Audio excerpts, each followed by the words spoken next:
Top floor की office में pin drop silence थी। सनी की धीरे से की हुई बात भी पूरे फ्लोर पर गूंजने लगी थी। जब चिराग ने देखा कि सनी रोहित के साथ कुछ पर्सनल बातें करने आया था, उसने ऑफिस के कैबिन के बाहर जाते वक्त पीछे से दरवाजा बंद कर दिया। चिराग को बाहर जाते देखकर सनी तेजी से रोहित की चेयर के पास आकर बैठ गया।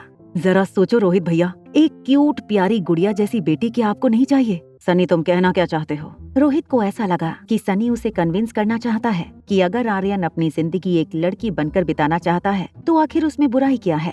रोहित की गुस्से से लाल आंखें देखकर सनी फिर से कांपने लगा।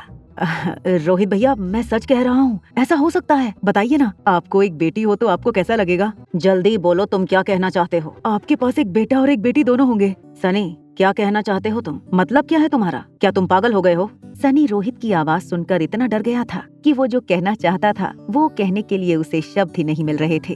अटक अटक कर सनी रोहित से कहने लगा, अगर मैं आपको जो कहना चाहता हूँ वो कह दूंगा तो आप वो नहीं समझ पाएंगे जो मैं आपको समझाना चाहता हूँ। सनी के मुंह से टेढ़ी मेढ़ी बातें सुनकर रोहित इरिटेट होने लगा था। रोहित अपनी जगह से उठा और सनी को पकड़कर अपनी कैबिन के मेन डोर तक ले गया। फिर उसने अपनी कैबिन का दरवाजा खोलकर सनी को बड़ी शांति से कहा, सनी, इसी वक्त तुम घर जाओ, हम घर पर मिलेंगे, बाय। ये कहते हुए रोहित ने सनी को अपनी कैबिन से बाहर निकाल दिया और दरवाजा बंद कर लिया। कैबिन के अंदर रोहित अपने लैपटॉप स्क्रीन पर कुछ काम करने की कोशिश कर रहा था, मगर अब उसका मन काम में बिल्कुल नहीं लग रहा था। बार बार सनी के शब्द उसके कान पर पड़ रहे थे। अनिका के कमरे के बाहर श्वेता हाथ में दवाई की शीशी लिए घूम रही थी। जैसे ही अनिका कमरे से बाहर आई, श्वेता ने उससे पूछा, दीदी, मुझे बताइए ये फॉर्मूला आपको कहाँ से मिला? अनिका श्वेता के हाथ में अमृत टैबलेट्स की शीशी देखकर हैरान हो गई। इससे पहले कि अनिका कुछ बहाना बनाकर श्वेता की बात को टाल देती, श्वेता ने अनिका से पूछा, क्या स्वाति बुआ ये फॉर्मूला आपके पास छोड़ गई थी? श्वेता के मुंह से ये बात सुनकर अनिका उससे झूठ नहीं बोल पाई। अनिका ने श्वेता को सच सच बता दिया और हाँ कहते हुए अपना सर हिला दिया। दीदी, इस साल मल्होत्रा फार्मेसी का काफी नुकसान हुआ है। काफी केमिस्ट और हॉस्पिटल से हमारा भेजा हुआ स्टॉक भी वापस आ गया था। सबने अपना टाई अप शास्त्री फार्मेसी के साथ कर लिया है। अगर स्वाति बुआ ने अमृत टैबलेट का फॉर्मूला आपको दिया है तो फिर मल्होत्रा फार्मेसी के पास अभी भी होप है। ये बात सुनकर अनिका श्वेता को हैरानी से देखने लगी।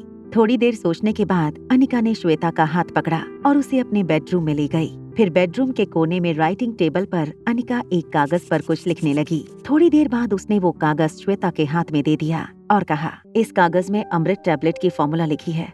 श्वेता ने हैरानी से अनिका को देखते हुए उसे गले लगा लिया। फिर थोड़ी देर बाद श्वेता ने अनिका से पूछा, दीदी, अब मुझे लगता है मुझे जल्दी से लेबोरेटरी जाना चाहिए। श्वेता घर से निकल गई। अगले दिन सुबह जब अनिका ने देखा कि किशन मामा टेंशन में है, अनिका ने किशन मामा को देखते हुए पूछा, क्या हुआ मामा, आप कुछ टेंशन में लग रहे हो? बेटा, उनकी तबीयत तो ठीक है, मगर आज बात ही कुछ ऐसी हो गई है कि हम दोनों सुबह से टेंशन में हैं। क्या आप मुझसे अपनी प्रॉब्लम शेयर कर सकती हैं? दरअसल आज एक बहुत बड़ी मेडिकल कॉन्फ्रेंस है, मगर शीला ने आने से साफ मना कर दिया। अनिका ने मुस्कुराते हुए किशन मामा और अंजलि मामी को चीयर अप करते हुए कहा, रही आज की बात तो मीटिंग अटेंड करने हम तीनों जा सकते हैं। अनिका का ये आइडिया अंजलि मामी को बहुत पसंद आया। चलो, पूरी फैमिली चलेगी ये बिजनेस मीटिंग करने। जैसे ही किशन मामा, अंजलि मामी और अनिका कॉन्फ्रेंस हॉल में पहुँचे कि एंट्रेंस पर सर्विस स्टाफ ने उन्हें रोक लिया और कहा, आपका QR कोड गलत है, sorry, you can not enter this conference. ये बात सुनकर किशन मामा का चेहरा गुस्से और शर्म से लाल हो गया था।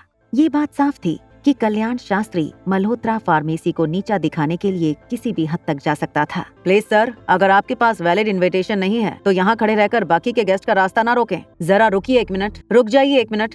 Is there any problem?